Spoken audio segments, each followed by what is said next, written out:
Bonjour, bonjour, mes bien-aimés. Que Dieu soit élevé encore ce matin, qu'il soit glorifié, lui qui est souverain, lui qui est le garant de nos vies, lui qui supervise le souffle de vie dès le premier jour que nous sommes nés et qui décide également le jour que nous devons quitter ce monde. Ce même Dieu nous fait grâce pour nous renouveler sa grâce, pour nous donner le souffle de vie afin que nous continuions à se réjouir de tous les bienfaits qu'il nous a accordés pendant les 6 jours qu'il a créé ce monde. Ce matin, il vient encore au canal de cette voix pour interpeller encore notre conscience, pour nous faire comprendre que le monde qu'il avait bien créé, où tout était bien, à cause de la méchanceté du diable, Lucifer, qui est descendu dans ce monde animé d'une grande colère, cherchant qui dévorer, il est venu corrompre l'homme pour l'inciter à se rebeller également contre Dieu, afin que nous pourrons suivre également ses pas, et pour subir les mêmes conséquences que lui-même subira à la fin. Mais ce matin, Dieu nous parle encore.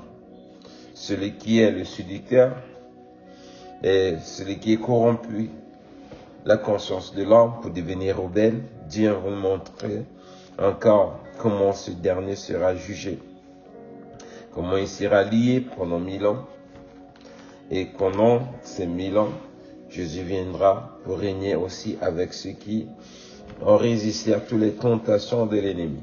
Amen.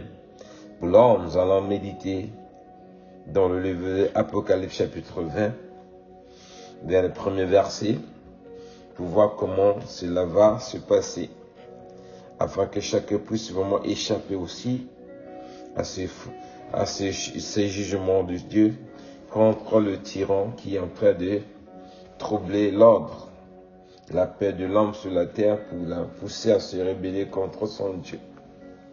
La parole du Seigneur nous parle ici dans le premier verset, dans le livre de Apocalypse chapitre 20. Puis je vis descendre du ciel un ange qui avait les clés d'abîme et une grande chaîne dans sa main. Il saisit le dragon, le serpent ancien, qui est le diable et Satan, et il le lia pour 1000 ans. Il le jeta dans l'abîme, ferma et scella l'entrée au-dessus de lui, afin qu'il ne séduise plus les nations jusqu'à ce que les 1000 ans fussent accomplis. Après cela, il faut qu'il soit délié pour un peu de temps. Je vis des trônes, et ceux qui étaient assis fit donner le pouvoir de juger, et je vis les âmes de ceux qui avaient été décapités à cause du témoignage de Jésus et à cause de la parole de Dieu, et de ceux qui n'avaient pas adoré la bête ni son image, et qui n'avaient pas reçu la marque sur leur front et sur les mains, et il revient à la vie, et ils régneront avec Christ pendant 1000 ans. Les autres morts ne reviennent point à la vie jusqu'à ce que les 1000 ans fussent accomplis. C'est la première résurrection. Parole du Seigneur. Heureux et saints ceux qui ont part à la première résurrection. La seconde mort n'a point le pouvoir sur eux, mais ils seront sacrificateurs de Dieu et de Christ, et ils régneront avec lui pendant 1000 ans. Parole du Seigneur. Alors ici, mes bien-aimés, nous voyons quand même comment le jugement de Dieu se manifesteront contre le diable. Voilà, la parole du Seigneur nous montre dans cette image l'illustration qu'il est en train de faire, ce qui va se passer selon le témoignage que notre bien-aimé Jean a vu. C'est le film que le Seigneur l'a fait la grâce de voir, pour nous laisser ça comme archive, de comprendre le futur de ce qui va se passer pendant que nous sommes dans ce monde. Pour tous les habitants de la terre, ils vont vivre ces choses, quoi qu'il arrive. Il dit, il a vu l'ange qui avait les clés de l'abîme et une grande chaîne dans sa main et saisit le dragon, le serpent ancien, le diable, le Satan, et il le lia pendant 1000 ans. Amen. Alors là, Satan qui s'est dit, il est fort aujourd'hui, quand il vient sur ta vie, il t'opprime, il t'enchaîne, il te crée toutes sortes de maladies, il te tue également. Et voilà, ici le Seigneur nous dit, il y a Dieu qui est plus fort que le diable. Il enverra ses anges qui viendra lier. Un seul ange descendra pour lier Satan. Avec tout son arsenal de démons, sa puissance sera liée et jeté dans l'abîme. Amen. Alors nous voyons, l'abîme, mes bien-aimés, c'est là où, c'est la prison de Dieu qu'il a réservée pour Satan. Amen. Et cette prison, mes bien-aimés, elle est faite spécialement pour Satan. C'est pas fait pour l'homme. Mais nos jours, nous voyons beaucoup de gens, ils veulent se laisser corrompre par Satan, tel qu'il a fait corrompre les autres anges, l'ont suivi. Il veut qu'ils aussi participent au même jugement, les sentences que Satan va subir. Ici, le Seigneur nous dit, après que l'ange les enchaînera, il va les enchaîner, les jeter dans l'abîme. L'abîme, c'est une prison que Dieu a réservée spécialement pour Satan. Il va le jeter là-bas et sceller à l'entrée dessus, afin qu'il ne séduise plus les nations jusqu'à ce que les 1000 ans fils s'accomplissent. Amen. Alors donc nous voyons, mes bien-aimés, ceux qui sont en train de suivre ou bien d'adhérer à toutes les activités que Satan a mis dans ce monde pour corrompre la conscience de l'homme, et tous ils vont subir le même sort. Amen. Et ceux qui seront morts, ceux-là ne se réveilleront pas. Ils vont rester là où ils sont en attendant. Mais par contre, le Seigneur dit, pendant que le Satan, ce démon, sera lié pendant 1000 ans, Jésus aussi viendra. Il dit dans le verset 4, je vis des trônes de ceux qui étaient assis, fut donné le pouvoir de juger,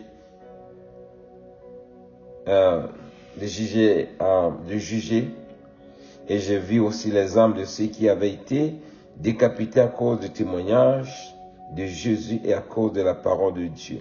C'est-à-dire les Jean-Baptiste, les Abel et tous les disciples qui sont morts, tous les saints qui meurent à cause de la parole de Dieu. Ceux-là, on le voit, il dit, et ceux qui n'avaient pas adoré la bête, ni son image, qui n'avaient pas reçu la marque sous leur front et sous les mains, et il reviendra à la vie et il régnera avec Christ pendant 1000 ans. Amen.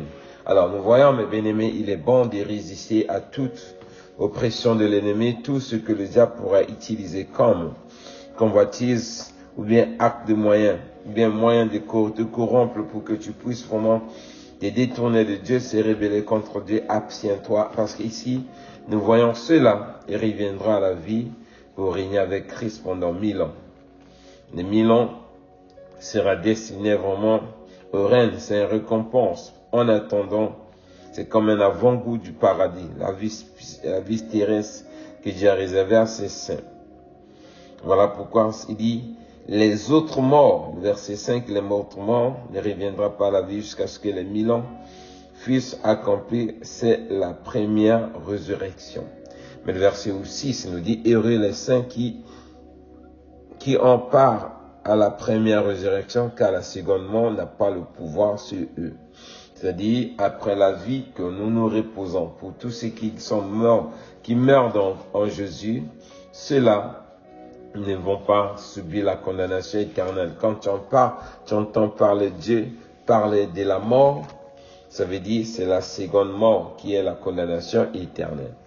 Mais pourquoi ceux-là, les morts qui sont morts, vont revenir à la vie? Pourquoi? Parce que Jésus-Christ lui-même, comme nous dit dans le livre de Apocalypse chapitre 1, verset 17 à 19, nous dit, Jésus-Christ qui a inauguré cette voie, il va ramener la vie de tous ceux qui sont morts dans le Seigneur et reviendra et régnera avec lui. Comme il dit dans le verset 17 à 19, 10 ici dans sa parole. Quand je vis, je tombais à ses pieds. Comme mort, il posa sur moi sa main droite en disant, ne crains point, je suis le premier et le dernier. Et le vivant, j'étais mort et je vis, je suis vivant au siècle des siècles. Je tiens les clés de la mort et des séjours de mort. Écris donc ces choses que tu as vues et celles qui sont et celles qui doivent venir arriver après elles. Amen. Là, il parle de celui qui a vu ces choses, c'est-à-dire Jean, lorsqu'il a eu la grâce de voir l'ange qui lui montrait ces choses, il est tombé paralysé puisqu'il avait la puissance, la gloire de Dieu était sur lui. Lorsqu'il a posé la main, il dit, c'est moi, Jésus, qui était mort, je suis ressuscité, j'ai vu au siècle des siècles. Écris ces choses que je te fais voir, afin que ceux qui vont voir ça, ils prendront conscience de comprendre la réalité qui attend devant, ce qui sont les choses qui arrivent et ce qui doivent être arrivées. Alors, tant que cette parole que nous entendons, mes bien-aimés, c'est la vérité, c'est ce qui se passera. Et ici, nous voyons Jésus il était mort, il est revenu à la vie, il vit à jamais. Voilà pourquoi tous ceux qui meurent en Jésus-Christ, ils vont emboîter le même pas de revenir à la vie tel que lui-même il est ressuscité et régneront avec lui pendant 1000 ans comme la parole du Seigneur nous parle ce matin. Donc nous devons comprendre, mes bien-aimés, il est bon et agréable vraiment de vivre pour le Seigneur et de mourir dans le Seigneur, car Dieu qui est bon, il ne va pas nous laisser tel que mourir pour être condamné éternellement. Alors pour ceux qui veulent jouer à l'incrédulité, je voudrais dire que mes bien-aimés, je conseille à tous ceux qui entendent l'évangile de prendre leur vie chrétienne au sérieux. Car l'abîme, même les démons ne veulent pas aller là-bas. Parce que nous savons, le jour où Jésus a vu le fou qui était dans des Gadaréniens, qui était possédé par les démons. Après, lorsque le Seigneur chassait les démons l'ont supplié Jésus de ne pas les envoyer dans l'abîme. Vous pouvez voir ça dans le livre de Luc, chapitre 8, verset 30. Il dit, Jésus lui demanda, quel est ton nom? Les gens répondirent, car plusieurs démons, ils étaient entrés en lui. Il pria instantanément Jésus de ne pas les ordonner d'aller dans l'abîme. Amen. Alors, les gens veulent vraiment eux-mêmes y aller là-bas volontairement. Les démons, ils savent que celui-là, c'est un endroit de tourment. C'est-à-dire, c'est une prison qui n'a jamais existé, qui n'existera jamais dans ce monde. Si on t'envoie là-bas, mes bien-aimés, tu ne seras pas en paix. Les démons, ils savent. Voilà pourquoi ils ont supplié le Seigneur de ne pas les envoyer là-bas, mais de les envoyer dans le troupeau. Donc, toi et moi, ne cherchons pas à aller là-bas volontairement. Craignons Dieu, suivons ce qu'il nous a dit. Nous échapperons vraiment à cette sentence pour tout ce qui, cette prison s'est réservée pour Satan qui est incrédule, qui s'est rébellé contre Dieu. Amen. Parce que nous savons, Dieu va châtier le diable, il va châtier les démons, il châtiera tous ceux qui ne veulent pas écouter la parole que Dieu nous parle ce matin. Amen. Voilà pourquoi Ésaïe, dans le livre d'Ésaïe, chapitre 24, verset 21 à 22, le Seigneur nous dit également ceci, en ce temps-là, l'Éternel châtiera dans le ciel l'armée d'en haut et sur la terre, les rois de la terre, ils seront rassemblés captifs dans une prison, ils seront enfermés dans les cachots et après un grand nombre de jours, ils seront châtiés. Amen. Donc, mes bien-aimés, ne cherchons pas à être châtiés par Dieu, car la prison dont la parole de Dieu nous parle ici, c'est réservé à Satan lui-même, qui s'est rébellé contre Dieu. Donc, nous ne suivons pas l'exemple de Satan, car cette prison n'est pas faite pour les hommes, c'est pour les démons et Satan lui-même. Donc, nous sommes là, Dieu nous a créés pour l'adorer afin d'hériter le royaume des cieux, non pas pour aller vivre dans la condamnation éternelle que Dieu a réservée pour Satan. Mais nous voyons, il y a beaucoup de gens qui sont en train d'emboîter ce pas. Plusieurs sont en train de suivre le mauvais chemin, que ce soit les faux prophètes, que ce soit les faux ouvriers, les faux pasteurs, ils ont été corrompus par Satan et ils veulent emboîter le même pas et les sept infidèles sont en train de le suivre aveuglement, tel que Pierre nous dit également dans le livre de 2 Pierre, chapitre 2, le verset 2 à 4. Plusieurs les suivront dans leur dissolution, et la voie de la vérité sera calomniée à cause d'eux.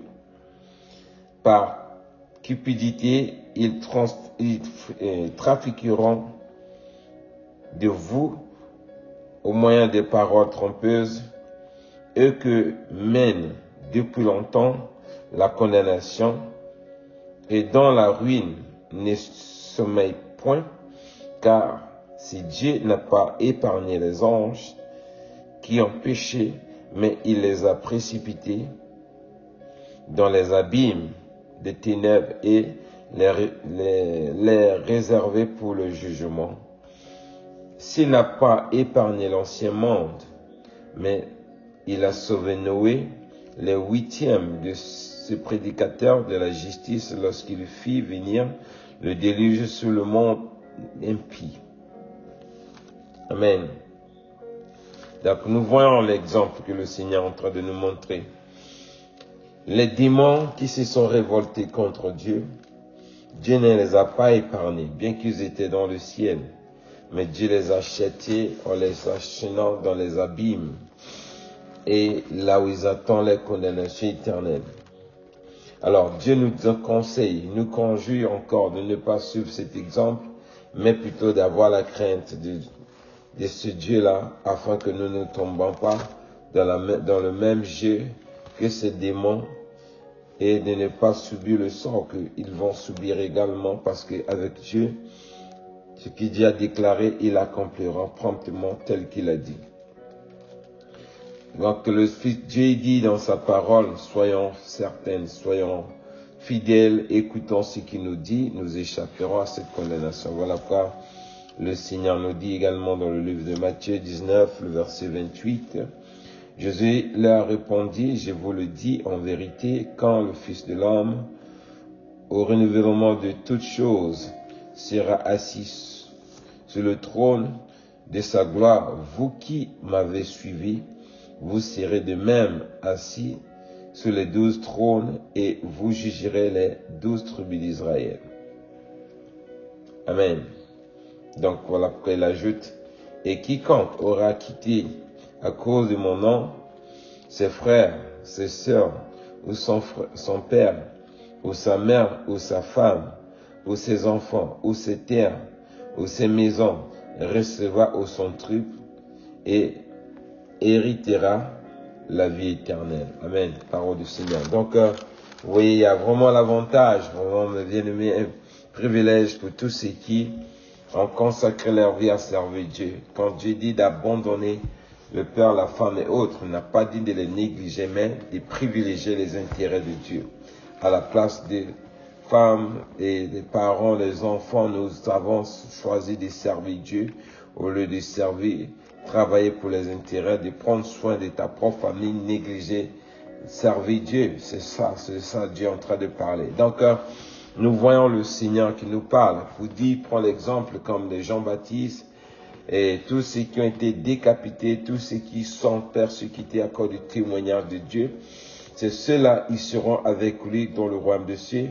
Et pendant les 1000 ans, quand le Seigneur viendra, il prendra ceux-là et régnera avec lui pendant les 1000 ans, dans le millénaire qu'il a réservé, c'est-à-dire l'avant-goût du paradis.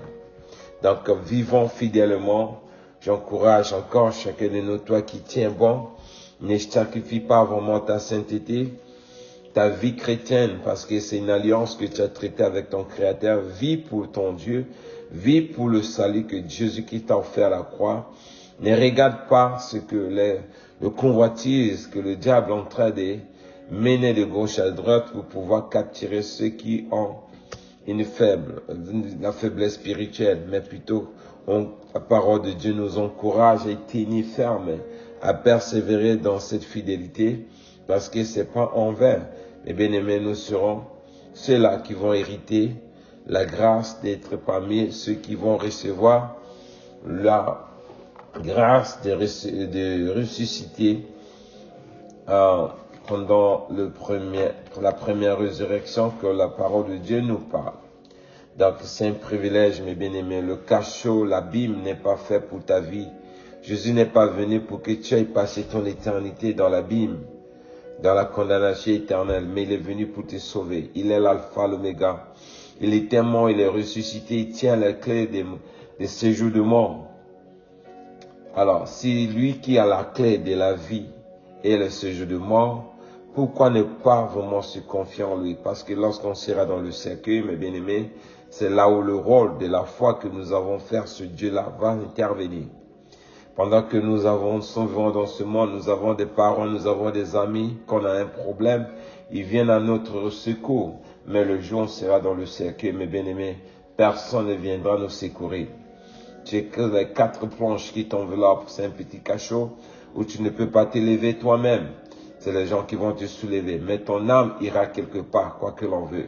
Voilà pourquoi, pour ne pas aller dans l'abîme avec le diable, ces démons, Dieu nous parle encore ce matin pour attirer notre attention, qu'on fasse le bon jugement, de persévérer dans la voie le Seigneur nous a appelés, afin d'être épandés, afin d'échapper vraiment à cette condamnation, car la prison là est faite pour Satan et ses démons. Si les démons refusent d'aller là-bas, pourquoi toi tu veux aller là-bas volontairement? Craignons Dieu, vivons tel que Dieu nous parle, nous hériterons ses promesses, parce qu'il dit il est le véritable, il est l'alpha, l'oméga, il ne ment pas ce qu'il dit, et ça va s'accomplir tôt et tard. Amen. Que Dieu nous bénisse, que Dieu nous protège. Shalom, shalom. On se retrouve demain par la grâce du Seigneur. Bye bye.